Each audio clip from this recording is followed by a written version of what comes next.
Welcome, everybody. Welcome to Fraternity Foodie. My name is Mike Eilon with Greek University. And of course, there's nothing like food that brings people together. So on these conversations, we're going to tackle all the tough conversations in these interviews. And we're also going to get the inside scoop on our guests and where they like to eat and where we can go to get their favorite meal. So today we have an amazing guest. His name is Andrew Morris. And I call him Drew. His close friends know him as Drew. Drew is a past Grand Sage for Sigma Pi Fraternity. And for those of you who are not familiar with the term Grand Sage, that's a fancy term that means president of the board of directors. And he's also a past executive director of Sigma Pi Fraternity. He's got a wealth of knowledge and information when it comes to anything fraternity related. And I think best of all, Drew is also my very good friend. He's a fraternity brother, and he's also a mentor of mine over the years. So I certainly appreciate our friendship over the years, and I'm very proud to have him with us today to share some information with our audience. So Drew, thank you so much for being here today. I'm glad to be here, Mike. Excellent. So Drew, tell us, why is fraternity so important to you? Well, everyone has a reason for joining a fraternity, and the fraternity is not the answer for everyone's college experience. But my situation was my dad died when I was 15 years old, and I only had sisters. So when I went to college, to bond with guys in the fraternity gave me the brothers I didn't have, and those have developed over the years. And as a result, being in the fraternity now for 50 years, the experiences I've had with other young men and why they have gotten into the fraternity, the rewards of what they've told me and how it's changed their lives is the reason I continue to do what I do. And I guess the thing, two stories, I'll tell two quick stories. I had an alumni event a few years ago in Rhode Island, and I was presenting a plaque to an individual who had been the alumni advisor for 25 years. And I made the comment, I said, I don't know why you did this for 25 years.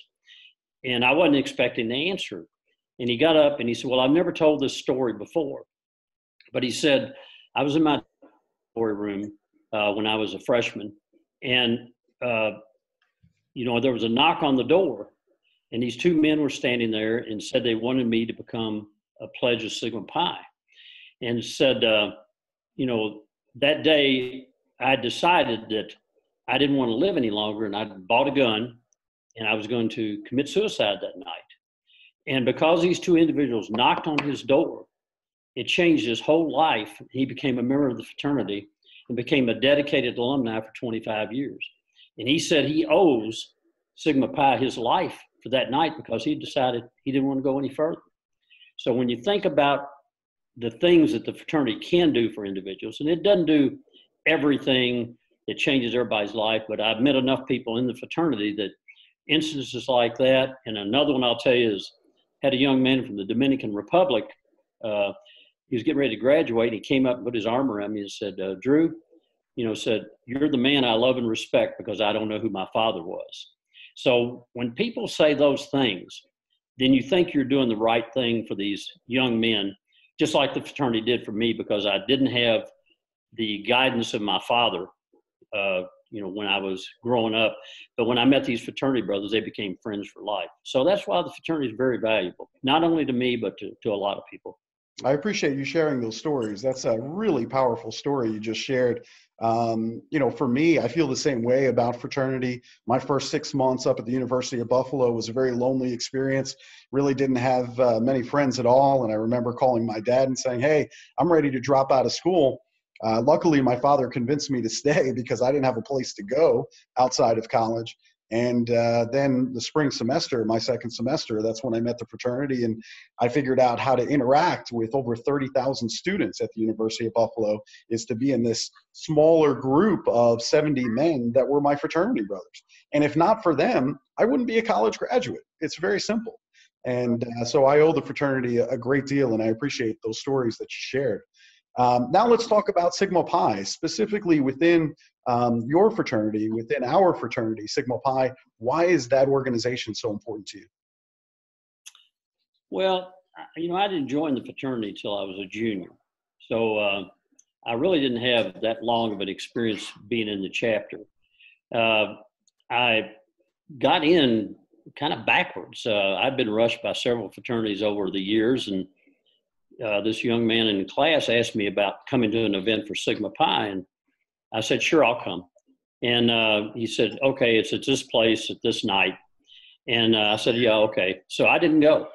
So the next time we had class, he said, hey, you didn't come to the event the other night. And I said, yeah. I said, I had something come up. He said, well, we got another one tonight.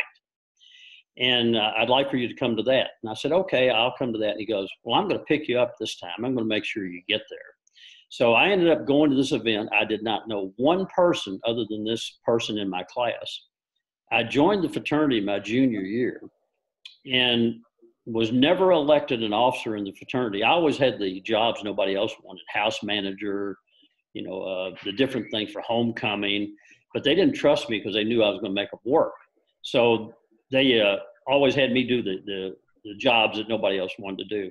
So when I left Murray State University, I went to the University of Kentucky to do graduate work.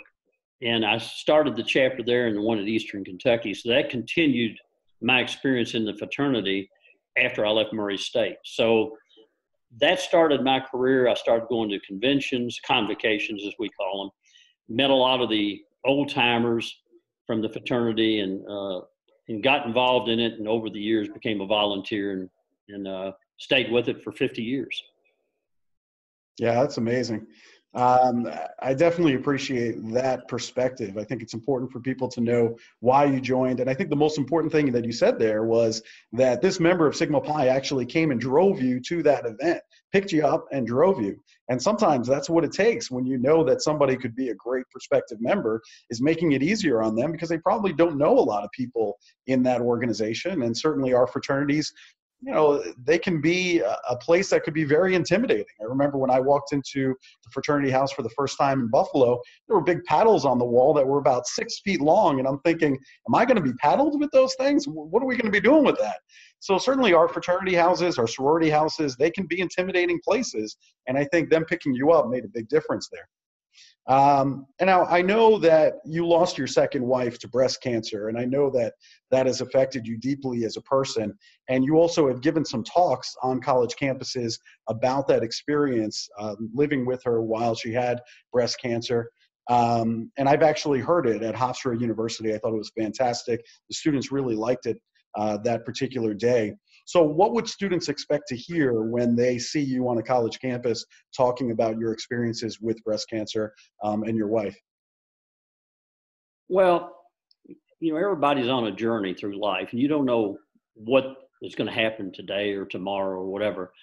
And the one thing you don't expect is that you're going to have a wife that's 10 years younger than you, die of breast cancer. And to go through that experience with her, because she was only 29 years old when she died.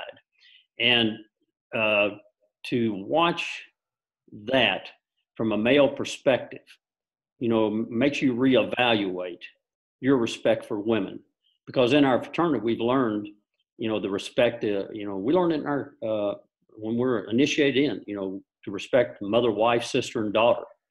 And every man, one in every 4 men in the United States will have this experience with breast cancer through their mother, wife, or sister, or daughter. And it's something that's out there, and you don't think it's going to happen, to you. And when you go through it, you watch somebody that's a very live person that, ran marathons and taught aerobics and all this, in an 8-month period, to go from that to dying, it changes your perspective on not only on your own life, but the other people in your lives. And, I don't miss a time or a chance that I don't tell my sisters or my wife now what I think of them, that I love them. So, it started out, like I said, the name of my program is called Counting Doves. And the reason for the name of the story is, growing up in Kentucky, I brought home a dove one day that I was out hunting and I shot. And my grandmother pointed out that in the corner of the dove's eye is a tear when they die, not for itself, but for its mate that it leaves behind. And in my story, I'll tell the story of the 8 months of going through this with Karen. And the day she died, I peeled the tape off her eyes and a tear rolled down her cheek, not for herself, but for the mate she was leaving behind.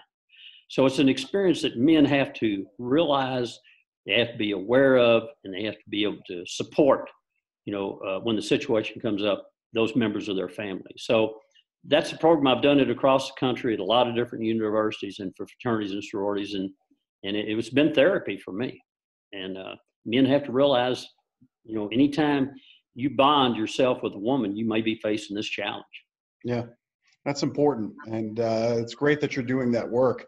Now, I know that you're one of the few people that I know of who has served as both executive director of your fraternity and also president of the board of directors.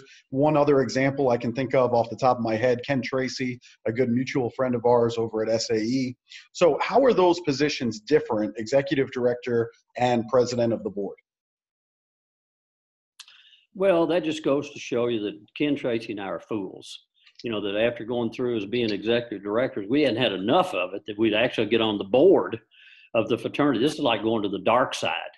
And, as the executive director, as you were, our roles were daily supporting the undergraduates to make sure what they did for Sigma Pi or any other fraternity was in the best interest of the fraternity and them.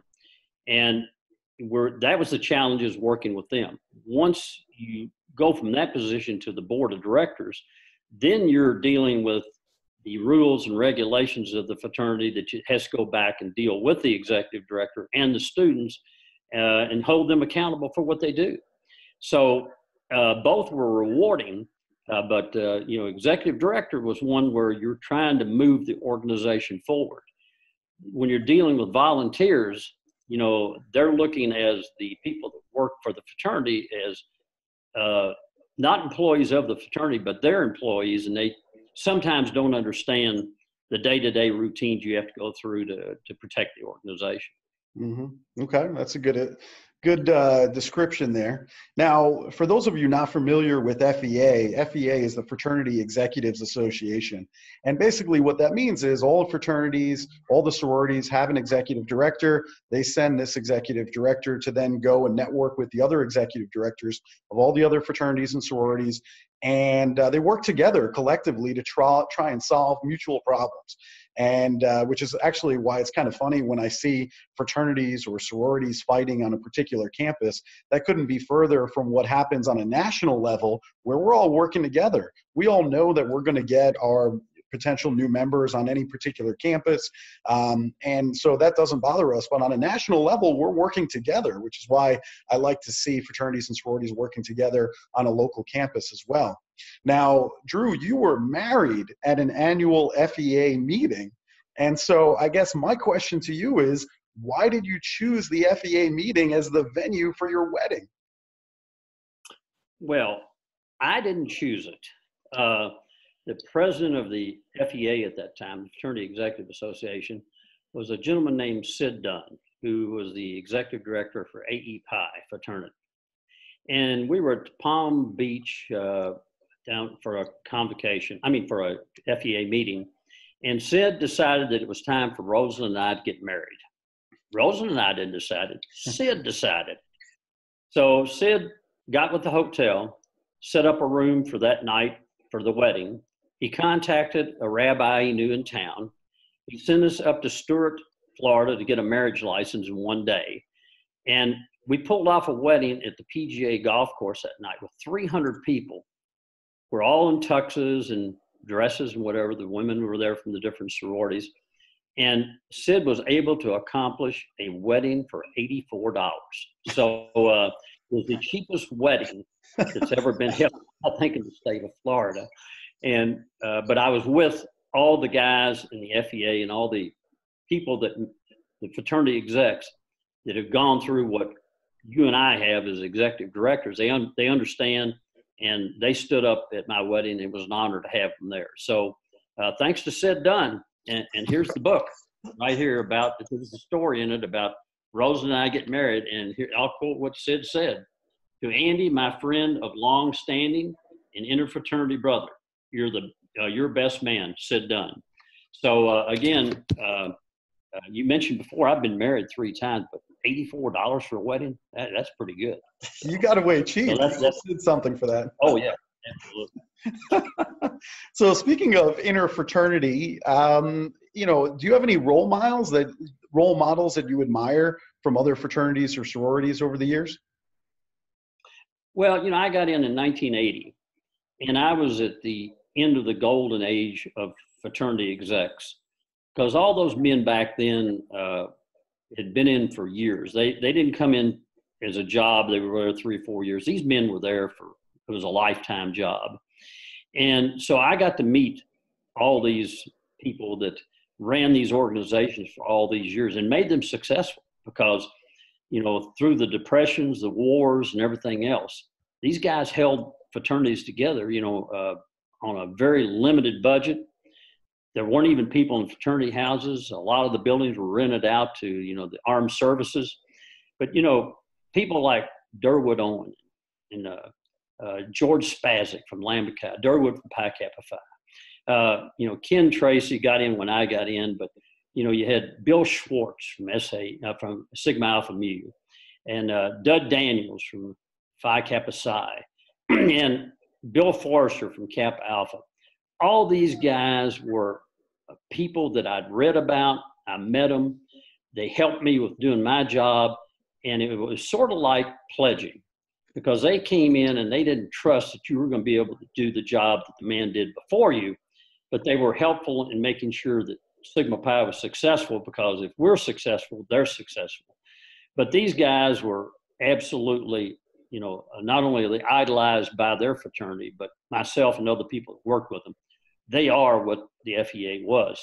Now, the women didn't come in until later, and so I didn't really get to work with that many women in the FEA and understand sororities run their operations differently than fraternities. So, they cooperate with each other, whereas FEA, we cooperate with the people running the fraternities. But these guys were all just phenomenal people, and so many of them are gone now. And what's sad about it, I guess, is people like Ken Tracy and Greg McElroy and myself and Sid Dunn, we're all the old guys now. So when we go to FEA, they look at us like we're the old guys in the back of the room. Understood. Well, we're happy that you're sharing these stories. I think it's important for people to realize the bonds that exist interfraternally and how much we really truly are trying to help each other on a national level. For all the Sigma Pi's listening, who were some of the people that you looked up to within Sigma Pi, and why were they important? Well, there's one person out of the 107,000 people that have come through Sigma Pi that stands alone, for this organization. That's Harold Jacobson. Harold Jacobson became the executive director when the fraternity was only 30 years old. And we were not a very big organization back then, and he held it together out of Elizabeth, New Jersey, out of his home in an office above a hardware store, and through the Depression and through 2 wars to get it to where we finally moved our headquarters to Vincennes, Indiana in 1963, where we were founded. But he alone is responsible for Sigma Pi becoming the organization we are today. I mean, there's been very good leaders in the organization, and I respect a lot of them, but he was the one that was the glue that made the alumni and the chapters work together, and that was what made Sigma Pi what it is today. That's excellent. I appreciate that perspective. Now, you're very aware about all the problems that we see within fraternities and sororities today. So in your opinion, what needs to change about fraternity today if we're going to still keep our organizations alive and also relevant? Well, excuse me. I got in the fraternity 50 years ago.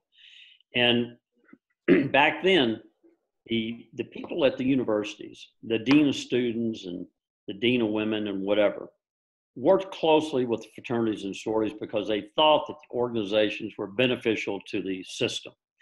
And, they wanted to keep the groups on campus. They wanted them to not succeed, but they wanted them to be the leaders on the campus for other people to want to get in the organizations. What's happened over the last 50 years, excuse me, is the support system from the universities, due to the way organizations are today, is they can't be supportive of a lot of the things that are happening because the media puts it out there, you know, that the fraternities do this or that. Although they don't put out all the good things we do, they do put out there all the bad things that have happened. And there are things that are bad. But out of all the groups we have, all the fraternities, all the sororities, all the millions of members we have, you know, when one incident comes up that the organization is removed from campus because of an individual, and that's usually what it is, it's not the whole fraternity, but they don't want to deal with, you know, the problem or the media because it's bad press for them. Now, understand, we have to be responsible as organizations because they're our members. And we try to do the best we can in training them and making them aware of the things they should be doing to be good organizations, and stay away from the things that you know, will bring them down. But the one thing that we don't have now that has dwindled away from years ago is the support of the alumni with the local chapters. If you don't have alumni working with those chapters, with either the house corporations, a chapter director, alumni clubs, the group will eventually have a problem, and there's nobody to support them there or go to bat at the university. They are doomed. So a lot of our chapters now make mistakes that we cannot defend, but we don't have the alumni there to help us defend it because they've not built that relationship with the university. So universities are not going to tolerate it. So we have to try to rebuild the mechanism, and there's not that many of us, Mike, out there that, you know, are still dedicated after all these years to want to make these young men enjoy their experience and be good citizens when they get out of the university. So the thing is we should be concentrating on is re-recruiting the alumni back into the organization to support these chapters. That's the only way it's going to work.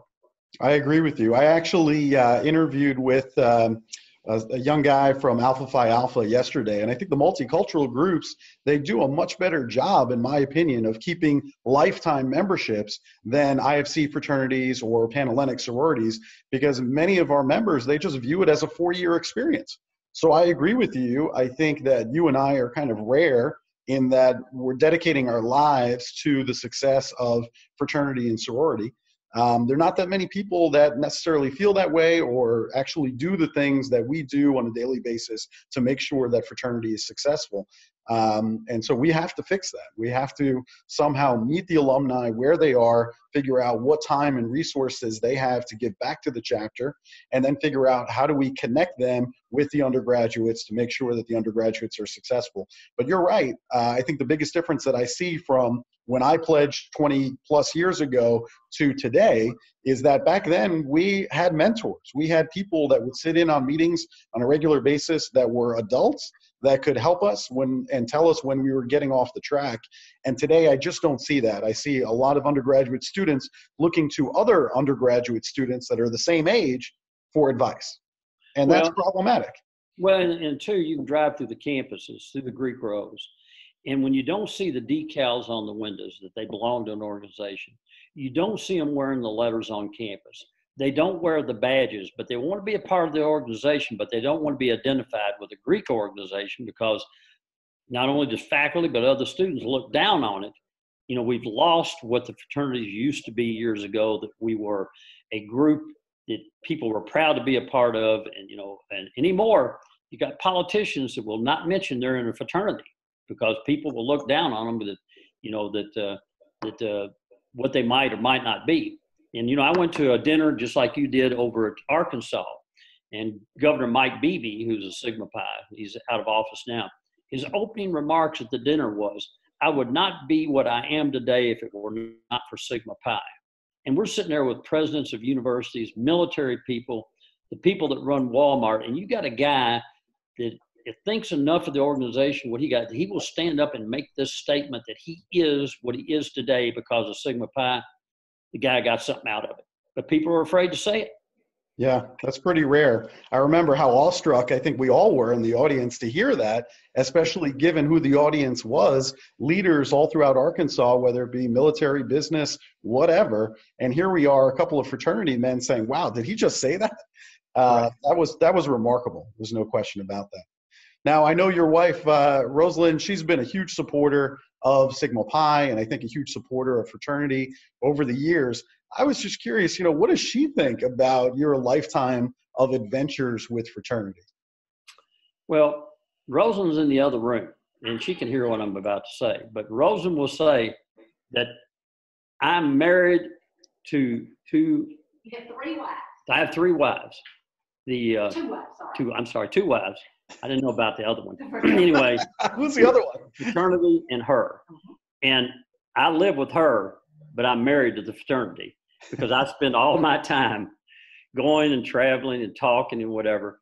But she's tolerated it, over the years as far as, and she's been a very good person about it. And she understands, just like your wife does, that, our reason for wanting to do it is not for ourselves, but for the young people coming up, hope that they get something out of it so they can take over our roles in the future and be what we have to keep it going. Yeah. So she's been good about it. You know what I mean? Like I said, and again, I'm going to get back to one point here. I've been married 3 times. And Tracy Lawrence, it's a Sigma Pi country singer down in Nashville. You and I both know him. Sure, I was telling Tracy one time, I said, I got a good song for you, Tracy. And he said, what is it? And I said, well, I've been married 3 times. The first one walked away. The second one passed away. The third one had to stay. I'm a 3-time winner. He goes, that's a good song. So. All right, make sure all the royalties go back to you once Tracy makes a big hit out of that particular song. All right, so now the most important question, what is your favorite meal, Drew, and where can we go to get it? Okay, depending where I've lived in all the different places through my life, I grew up in Western Kentucky, and Noth's Barbecue is down near Paducah or the Eddyville area. It's the best barbecue I've ever eaten. When I lived in Vincennes, I used to drive to Indianapolis to St. Elmo's to eat up there at the steakhouse and the shrimp cocktail. That was the best I could find in Indiana. And when I lived in Rhode Island, I used to go to a restaurant called Spain's. It was all Mediterranean and seafood and whatever, and it was wonderful. So now we're in Florida. And the best restaurant that I found is not even close to me. But at Ybor City over at Tampa, there's a restaurant called Columbia's. And it is phenomenal. And it's South American and Latin food. But so that's my favorite restaurant now. But if I were going anywhere in the country to eat, my town is New Orleans because there's so many restaurants there. There's so many places that are just great that, if I had to go out for a night and somebody were to fly me over there, that's a town I would pick, New Orleans. I agree. The seafood there is fantastic, and you can't find a bad restaurant anywhere in the city. So that's fantastic. All right. So Drew, how can our audience contact you? Let's assume they want to learn more about the breast cancer presentation. They're thinking about bringing you in so that way you can be a speaker on their college campus. How can they contact you? How can they reach you? Well, they can contact me through you if they, because you have more visibility than I do. But if someone actually watches this, what I'm saying now, they can contact me through my email address is ritualstuff, RITUALSTUF, just one F, at AOL.com. And when I do the program, I don't do this for myself. I do it in memory of my wife. So anything that they decide they want to support this goes to the Cancer Society, not me. So my program is, one about a story about a male going through breast cancer and understanding the perspective about, taking care of your wife. Excellent. I appreciate you sharing that. Now, I got to tell you, Drew has dedicated his entire life to serving fraternity. And I want to tell you now, I admire the passion, I admire the dedication that you have to preserving and also advancing all of our organizations, not just Sigma Pi, but every fraternity, every sorority for future generations. It's so important. And I think Sigma Pi is very lucky to have you. And quite frankly, so is all of Greek life. And I'm also lucky to call you a friend, not just a brother. So I appreciate everything that you've done for me over the years. So thank you very much, Drew, for being here. And thank you to our audience. Thank you for joining us. We look forward to seeing you on an upcoming edition of Fraternity Foodie. And bye for now. Thank you.